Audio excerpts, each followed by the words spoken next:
그지? 0.25%냐, 0.5bp냐. 그 속에서 과감하게 0.5% B컷을 실행을 했지.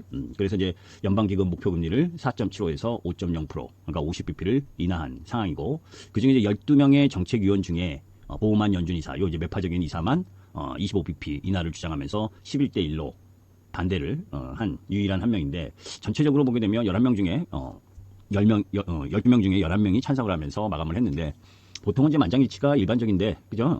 뭐 고집을 피운 모양인데, 그런데 이제 미셸 보먼 이사가 한 명이라도 이렇게 25bp 인하를 주장한 사람이 있다는 게 오히려 긍정적이야. 그죠? 계속해서 그냥 만장일치로 50bp 인하를 했다라고 하면 괜히 뭐 이 경기가 침체된 것 같은, 그죠? 그런 오해를 살 수 있는 소지도 있기 때문에 0.25bp 인하해도 된다라고 매파적인 시각을 갖고 있는 흐름을 보여준 것 역시 괜찮았다라고 보시면 되고, 파월 의장이 근본 결정을 통화정책의 적절한 재보정이라고 표현하면서 선제적인 인하 성격, 이제 보험성 금리 인하라는 점을 강조한 부분인데, 지난번에도 말씀드린 것처럼 여기에서 괜히 또 지금 고용시장이 임계치까지 와 있는 상황에서 행여나 0.5bp를 인하를 하지 않고 뭐 지표를 보고 결정한다, 수치를 보고 결정한다라고 해서 뒤늦게 대응을 하면 불을 보듯 뻔하게 경기 침체가 올 거라고. 여하튼 저는 상당히 긍정적이고 잘했다라고 보는데, 여튼 연준이 이 0.25bp 인하에서 0.5% 이렇게 이제 입장이 선회를 한 배경에는 향후 고용 둔화에 대한 부담을 적극적으로 방어하려고 하는 성격이 강한 거지, 그죠?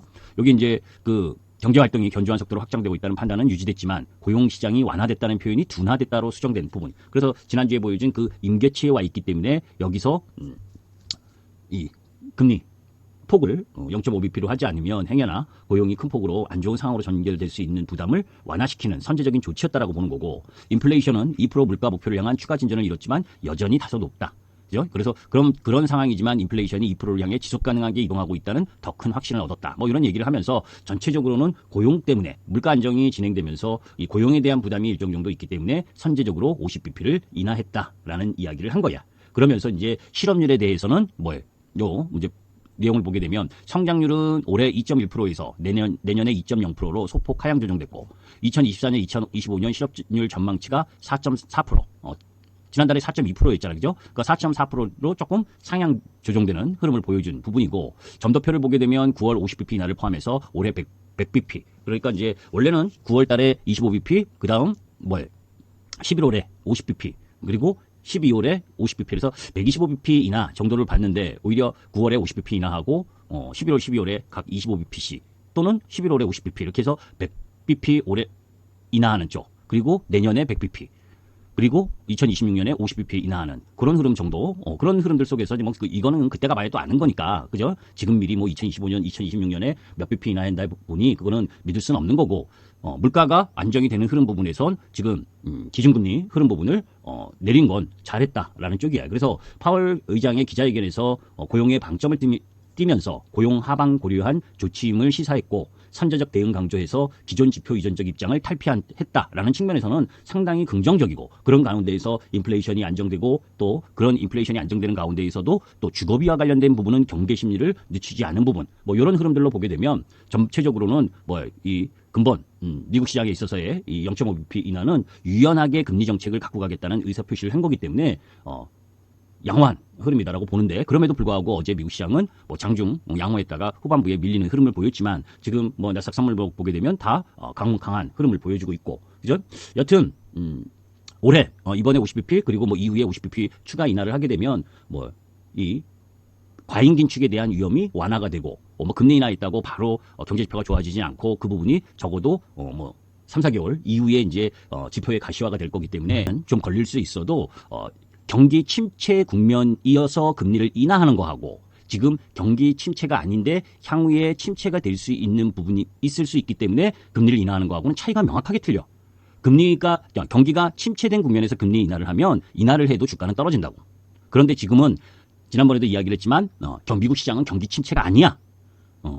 경기가 다소 부진한 흐름이 나타나고 있는 상황에서 선제적인 금리 인하를 한 거기 때문에 저는 연말로 가면 갈수록 이 금리 인하, 이 50bp 인하한 부분이 양호한 지표 흐름으로 바뀔 가능성이 높다라고 봐. 그건 이제 10월 지표나 그러니까 9월 지표가 발표되는 10월 달이나 11월 요 2달 정도만 이 경제 지표가 조금 호조권이나 안 좋게 나올 수 있는데 이 금리 인하로 인해서 연말 부분은 나아질 수 있는 배경이 있다. 그렇다면 그죠? 지금 전체적으로 오늘 여러분들끼리 이야기를 했지만 요 이제 차트를 한번 보지. 이 뭐 정책금리와 관련된 부분은 지금 4.75에서 5.0으로 줄여들었고 그런 가운데에서 이제 실제 GDP인가나 뭐 이런 부분은 여러분들 읽어보시면 되고 점도표도 아까 설명드렸었던 부분이고 왜 경기 침체가 아니냐라고 보면 일단 물가가 잡히는 건 우리가 이 표를 봐도 알잖아요. 소비자 물가가 점차 안정되는 모습을 지금 보여주고 있는 상황이라 이거 내려오고 있고 그죠? 근원 상품 물가 중심의 하락 부분도 내려오고 있고 다만 이제 서비스 물가가 하방 경직성을 요 부분이 조금 더 내려와야 되긴 하지만 물가는 잡혔고 그죠? 그런 가운데에서 고용 신규 고용자 수가 지금 요 줄어드는 부분 요것 때문에 지금 금리를 비컷을 진행을 했고 그죠? 그런데 전체적으로 보면 지금 요 10만 명 정도의 수준이라고 한다면 침체는 아니다라고 한 부분 그런 부분을 감안을 하면 경기 침체의 경계선에 놓여져 있지 침체로 간 건 아니고 실업률이 4.2% 지금 요 라인에서 조금 올라갈 수 있는 부분 그게 이제 10월 11월 지표에서 조금 반등할 수 있는 여지 이런 것 때문에 선제적으로 금리를 비컷을 진행했다. 뭐 신규 실업수당 건수도 보면 그죠? 이렇게 완만하게 플랫하게 누워졌고 거기에 실업자 수 대비 빈 일자리 수도 지금 내려오고 있는 부분 요게 이제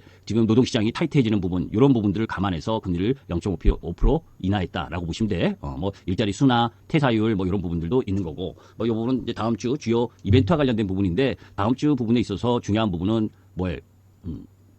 다음 주보다는 이제 내일 일본의 통화정책 회의 그리고 이제 그 속에서 통화정책 회의 의사록이 공개되는 게 9월 26일 그죠? 그 이제 지표마다 한국의 1월 1일에서 20일 수출입 지표 발표되고 한 부분인데 이거는 주말에 다시 또 이야기를 할 거니까 전체적으로 보게 되면 매주 중요하지 않은 지표가 발표되지 않는 부분은 거의 없지만 궁극적으로 지금은 이 금리 정책, 통화 정책을 어떻게 갖고 가냐 그리고 또 그 속에서 미국이 0.5bp 인하함으로 인해서 우리 시장은 가계부채만 아니면 10월 달에 0.25% 인하할 수 있는 여지를 만들었잖아. 그죠?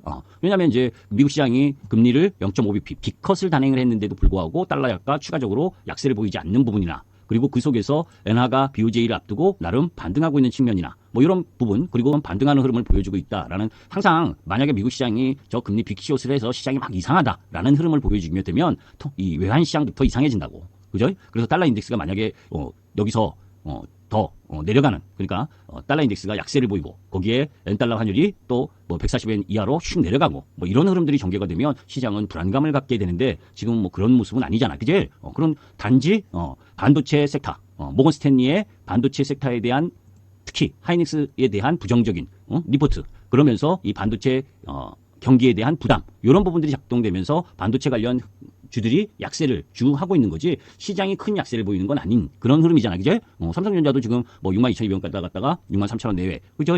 그 정도가 오면 단기적으로는 더 밀려도 반등이 나올 만한 위치인 거고 하이닉스도 10%에서 지금 아래꼬리를 좀 달고 있는 상황인데 그죠? 쉽게 반등하지는 못하겠지만 그래도 모건 스탠리가 그러니까 외국계 놈들 리포트도 마찬가지고 우리나라 증권사들 리포트도 마찬가지고 그죠? 삼성전자 10만 원 가느니 막 그 리포트 나오고 그죠? SK 하이닉스 좋다고 막 난리치는 라인에 참 나쁜 놈들이 반토막 난 반토막은 좀 아니지. 반토막이 좀 아닌 상황에서 목표가를 극단적으로 하향시키면서 반토막을 만드는 그제? 이게 다 검은머리 외국인 그 흐름의 연결선상이야. 그죠? 그러면서 이전 저점 살짝 깨는 흐름인데 월봉을 보게 되면 그죠? 여기 이전 여기 15만 원 라인까지 다 지금 들어놓은 거 아니에요? 3개월 만에 1년 오른 걸 3개월 만에 다 깨버렸지. 그죠? 그게 이제 피크아웃 논란이라고. 그래서 계속해서 기술주 이 부분에 대한 부담 이런 이야기를 한 거고. 그죠? 그러면 이제 그런 부분들이 지수상에 삼성전자가 그죠? 삼성전자 하이닉스가 세게 올라가지 못하는데 지수가 어떻게 세게 올라갈 수 있겠냐고. 그죠? 그러면 다른 쪽에서 받쳐주는 흐름이 나올 텐데 그러면 실적 있는 섹터 종목 부분에서 순환 흐름 전개하는 정도가 나타나겠지. 그죠? HD 현대일래. 현대로템, 방산. 그죠? 화장품, 조선. 이건 이렇게 나타날 수밖에 없는 거야. 하여튼간 그런 흐름들이다라고 생각하고 우리는 그대로 잘 호일딩 유지한다라고 보시면 돼. 당시에 이야기했었던 그죠? 그제가 이틀에 걸쳐서 이야기했었잖아요. 그죠? 44,000원 이하 내려오면 거기는 몇 수짜리지 몇 도가 아니다. 그죠? 어제도 설명드렸지만 여기서 기본으로 내려와야 될 부분이 요만큼은 기본. 그죠? 요만큼이 내려오느냐 요 폭만큼을 다 내려오느냐. 이 두 개라고. 그런데 여기 큰 폭, 여기 작은 폭. 여기 작은 폭이 63,000원. 그죠? 62,800원 정도고. 큰 폭이 61,500원. 그죠? 응. 그 62,200원이면 그 사이에서 딱 그거 됐네. 그러니까 얘는 그래도 이제 멈출만한 가격 라인에 있는데, 하이닉스. 그죠? 하이닉스는 HBM, 이쪽 라인에 얘가 1차 하락한 데가 여기. 그지? 그 다음 하락한 데가 여기. 요만큼이 떨어지느냐. 요만큼 떨어지면 이제 오버했죠. 그지? 요만큼이 떨어지느냐. 여튼 전체적으로는 그렇게 삼성전자 하이닉스가 약시장 하락을 주도하는 흐름 정도다라고 보시면 돼. BK가 2.56% 올라. 그지? 거기에 BOJ 내일 BOJ의 정책 금리 회의가 있다 그랬죠. 내일. 그죠? 그런데 지금 엔화 강세가 140엔대까지 내려온 상황에서 뭐 자살골 늘리느냐고. 그죠? 금리 인상하게. 그러면 자기네들 저 수출 기업들 뭡니까? 실적이 안 좋아지는데 의도는 제가 지난번에 8월 5일 날 NK 트레이드 청산인이 뭐냐고 내려올 때 뭐라 그랬어요, 여러분들. 일본이 원하는 건 엔화 140엔에서 145엔 그 정도, 엔달러가 140에서 145 정도에 맞춘 거야. 거기를 원하는데, 그제? 그런 그 라인 정도를 원하는데, 추가적인 엔화 약세 흐름이 진행될까봐, 그죠? 자꾸 금리 인상하네, 뭐네, 막 이렇게 이야기를 했잖아, 지난주에. 그래서 엔화가 내려왔었는데, 지금 보면, 오늘, 일본 기업이 강한 게 요거야. 엔화가, 반등해주잖아. 강세 쪽 라인으로 들어올 땐 일본 시장이 비실했다가 반등하고 있잖아, 그지? 이 흐름을 갖고 가기 때문에 일본 시장, 이런 흐름이라면, 내일 전에 145엔만 돌파하지 않는다면 무리해서 이번 타이밍에 금리 인상을 갖고 가진 않을 가능성이 높다. 그제? 그러니까 이 달러 인덱스도 반등하고 있는 거고. 지금 이제 이왕 꺼낸 김에 원달러 부분 보게 되면 1334원. 이러면 수출주에겐 좋은 거 아니야. 실적 있는 수출주들에겐. 그제? 그런 흐름들도 봐서 지금 약세 흐름은 반도체의 약세지. 그러니까 섹타에서 피크아웃, 산업의 피크아웃과 관련된 우려. 지난번에 기술주 종원 이야기 했었던 것처럼. 그죠? 그런 삼성전자의 약세지. 그거를 확대 해석해서 시장 전반의 약세라고 보면 안 된다. 그러면 HD현대인력이 10% 이렇게 상승할 수가 없어. 시장 지수도 안 좋고 전반적으로 안 좋다면 이걸 어떻게 일로 들어 나오냐고, V자로. 이거는 요쪽 여기 가서 요만큼 가서 저항받고, 그죠? 눌림 딱 주고 다시 한번 실적 발표 앞두고 올라오겠다는 표시란 말이야. 그죠? 대장은. 그러면 나머지 요런 쪽 라인이 HD 한국조선해양. 그죠? 여기 20선 여기 요 근처 가서 저항 여기 한번 내려와서 그리고 다시 한번 올라가는 그런 그림. 방산 현대로템 이 고점 라인에서 아까 CS 인드 스타일이야. 얘가 실적 좋은데 시장 때문에 내려왔다가 CS 인드가 급반등하는 모습하고 똑같죠. 그죠? CS 인드는 더 실적이 좋은 거기 때문에 여기 요 마지보기 하러 가는 거고 여기까지. 그지?